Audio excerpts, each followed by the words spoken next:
ولله الحمد. سنة 2024 فالخير عليك الفخير، نهاية الفقر والفقراء في المغرب، وهذا الشيء كامل بفضل الله سبحانه وتعالى والحكومة اللي غتجيب لنا واحد الدعم استثنائي غيتصرف لكاع المغاربة، وكل شيء غيوصلوا ان شاء الله الفلوس لجيبو، والا ما وصلتكش لجيبك غتوصلك حتى لباب دارك، وكون اكيد ان الفلوس ديال الحكومة غتوصلك ان شاء الله، وداك الدعم اللي قالت لك غتعطيك.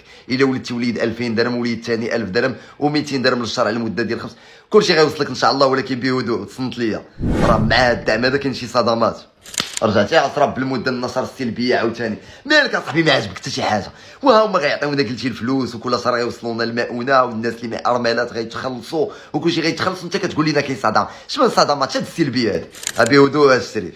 قبل ما تصنت لهاد الفيديو غادروا من دابا ما سمعتيش هاد الكلمه اللي غنقول لك. ربي في خلقه الذي لا اله الا هو خلق ثلاثه ديال الاشياء: الملائكه، الحيوان والانسان. ميز الله الملائكه بالعقل، وميز الحيوان بالغريزه، وعطى الانسان بجوج، قال لي ها العقل والغريزه. بغيتي تكون غريزه وتتبع عقل ديال الحيوانات راه انت غتعرف شنو غدير، ولكن الا بغيتي تميز كملائكه خدم عقلك شي شويه وتصنت لي مزيان اش غنقول لك. اولا الهدف ديالي من هاد الفيديوهات ماشي ضد هاد الحكومه هادي، ويدي ممدوده لاي شخص باغي المصلحه ديال هاد البلاد، لا انا لا الجريده اللي كنتمي لها بالطاقم ديالها.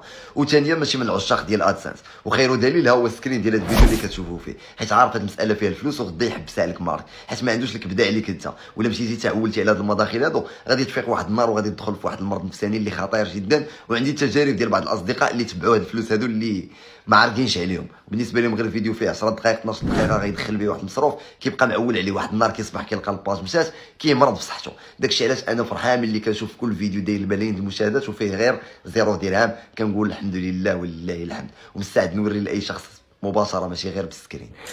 ندخل معكم في الموضوع ديال الدعم اللي دارت الحكومه. غنبداو من الصغير للكبير، وغادي نبداو بالدعم ديال الولاده، واللي الحكومه برافو دول متقدمه عندنا اقتصاديا ودايره هذا البريم هذا ديال 200 دولار، يعني 2000 درهم غادي تعطيها الحكومه لكل عائله تزاد عندها المولود الاول، و1000 درهم للمولود الثاني، الثالث والرابع والخامس ما عرفتش شحال، ما عنديش شي معلومه مضبوطه حتى لهنا مزيان. وهذه مساله برافو ان الولد الاول تعطيو عليه 2000 درهم، مع العلم انتم عارفين ان المستوى الاقتصادي جاي لقدام.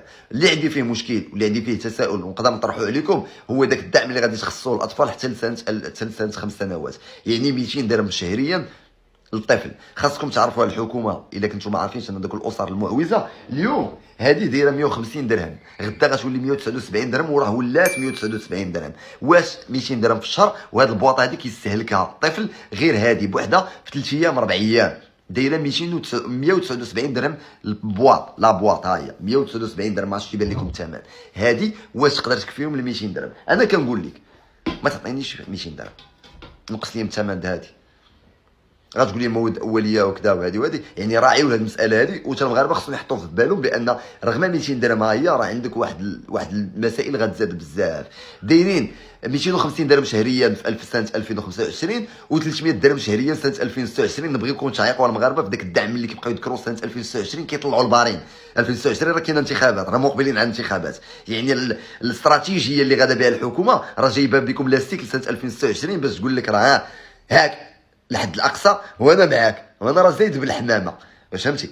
يعني خصنا نفيقوا ونعيقوا شي شويه ونوعاو بهذه المساله هذه، وندوزوا للدعم الثاني والدعم ديال الارامل، واللي فعلا اللهم بلاش ما كانوا كياخذوا التريال، يعني بلا ما نبقاو نزيدوا الهضره. الدعم هذا في صالح ديالهم 350 شهريا لكل طفل حتى النهايه ديال سنه 2024. ولكن ما فيها باس نهبطوا نسولوا هاد الارامل هادو واش هاد 350 لكل طفل قاداكم. غتقول لك هي ما قادانيش، ولكن كتقول اللهم هي ولا بلاش، يعني الحمد لله عليها.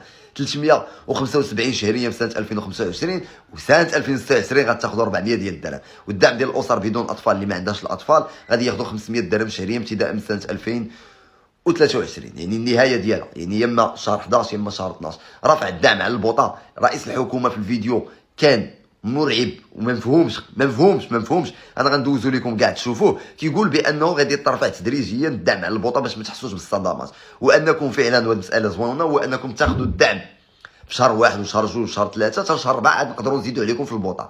شحال غنزيدوا عليكم؟ غنقدروا نزيدوا عليكم غير 10 دراهم في البوطه، ولكن بشرط اننا كل عام غنبقاو نزيدوا 10 دراهم حتى سنه 2026 هو لو ماكسيموم ديال اننا نقدروا نزيدوا في البوطه، ندعموا البوطه، يعني غيسالي الدعم سنه 2026. ولكن بشرط انت قلتي غتبقى تزيد ب 10 دراهم ب 10 دراهم 2026 في كل عام، راه بقات 2024 26 غير عامين، يعني غتزيد 10 دراهم 10 دراهم 20 درهم. وانت في سنه 2026 من بعد الانتخابات اش غديروا لينا؟ ديريكتومون ل 150 درهم ولا 160 درهم؟ المواطن شحال غيولي يخلص البوطه؟ 200 درهم تقريبا، حيت حنا كنشريوها ب 40 درهم وانتم كتقولوا انكم كدعموها ب 130 درهم.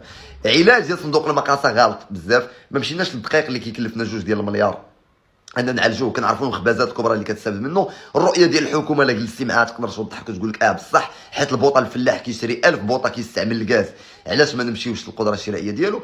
انا كنسول الحكومه اليوم مول 6000 درهم و 7000 درهم، واش سولتي انه يقدر يستافد من الدعم؟